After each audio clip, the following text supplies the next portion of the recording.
Engineer محمد علی مرزا کو Adiala jail سے رہا کر دیا گیا۔ Lahore high court Rawalpindi bench نے انجینئر محمد علی مرزا کی ضمانت منظور کی تھی۔ انجینئر محمد علی مرزا کے خلاف جہلم میں توہین مذہب کا مقدمہ درج ہے۔ مقدمے میں ضمانت کے لیے انہوں نے Lahore high court Rawalpindi bench سے رجوع کیا تھا۔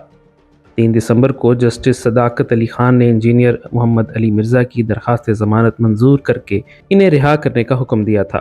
عدالت نے انجینئر کو 5 لاکھ روپے کے 2 ضمانتی منشقلے جمع کروانے کا حکم دیا تھا۔ یاد رہے کہ انجینئر محمد علی مرزا کی اس کیس میں ابھی صرف ضمانت ہوئی ہے۔ وہ نہ تو باعزت بری ہوئے ہیں اور نہ ہی ان کا کیس ختم ہوا ہے۔ کہتے ہیں نا کہ چور چوری سے جائے، ہیرا پھیری سے نہ جائے۔ رہائی کے بعد موصوف نے دعویٰ کیا کہ وہ پاکستان کی تاریخ کے پہلے شخص ہیں جنہیں اس مقدمے میں ضمانت ملی ہے۔ بالکل یہ پاکستان کی ہسٹری میں پہلی دفعہ ہوا ہے کہ 295C میں بیل ہوئی ہے۔ لیکن ان کی یہ بات بھی دوسری بے شمار باتوں کی طرح غلط ثابت ہوئی۔ انجینئر محمد علی مرزا کوئی پہلے شخص نہیں جو 295C کے مقدمے میں رہا ہوئے ہوں، بلکہ ماضی میں کئی ملزمان کو ان مقدمات میں رہائی ملی ہے۔ سپریم کورٹ کے 2 رکنی بینچ، جس کی سربراہی جسٹس آصف سعید خان کھوسہ نے کی تھی، نے بھی مراد رحمان نامی شخص کو پاکستان پینل کوڈ کی دفعہ 295C کے تحت درج مقدمے میں ضمانت دی تھی۔ اس کے علاوہ توہین مذہب، توہین رسالت کے متعدد کیسز میں عدالت ملزمان کو ضمانت پر رہا کر چکی ہے۔ جسٹس دوست محمد نے ناموس رسالت کی قانون کی دفعہ 295C کے تحت ملزم مروت حسین کی ضمانت کی درخواست 1 لاکھ روپے مالیت کے مشغلوں کے عوض منظور کی تھی۔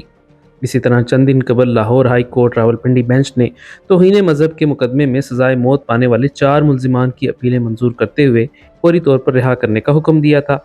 لیکن کیونکہ مرزا صاحب کو لمبی چھوڑنے کی عادت ہے اور وہ خود کو کوئی بہت ہی خاص بلکہ مافوق الفطرت چیز سمجھتے ہیں، اس لیے انہوں نے یہ گپ لگا دی۔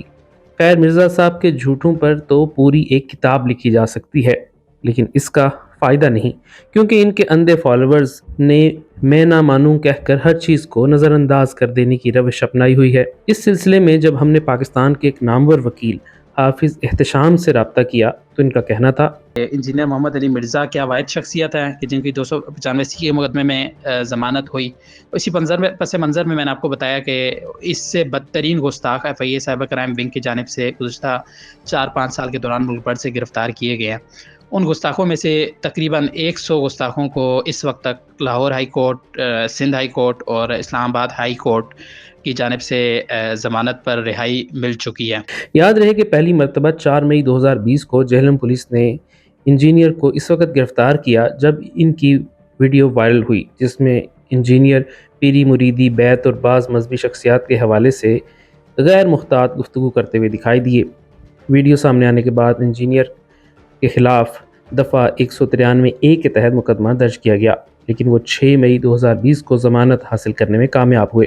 بعد ازاں انجینئر محمد علی مرزا پر نبی صلی اللہ علیہ وسلم کی شان میں گستاخی کے الزام کے تحت تھانہ سٹی جہلم میں عالمی تنظیم اہل سنت کی شورا کے رکن حمیر علی قادری کی مدعیت میں توہین رسالت اور پیمرا ایکٹ 2016 کے تحت FIR درج کی گئی، بعد ازاں جس میں 295C کا اضافہ کیا گیا، جس کے بعد جہلم پولیس نے انجینئر کو گرفتار کر لیا۔ اسلامی نظریاتی کونسل اور قرآن بورڈ بھی انجینئر کے خلاف اپنی رائے دے چکے ہیں۔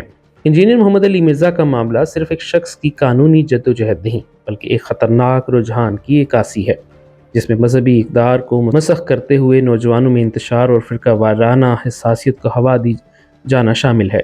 ان کے بیانات اور مباحث، چاہے انہیں اظہار رائے قرار دیا جائے، در حقیقت سماجی ہم آہنگی اور مذہبی احترام کے لیے خطرہ ہیں۔ یہ مقدمات اور قانونی کارروائیاں محض رسمی کارروائیاں نہیں، بلکہ ایسے بیانات کے خلاف انتباہ ہیں جو معاشرتی امن اور مذہبی تقدس کو نشانہ بناتے ہیں۔ اسی تناظر میں مرزا کی ضمانتیں اور قانونی لچک ان کے بیانات کی سنگینی کو کم نہیں کرتی۔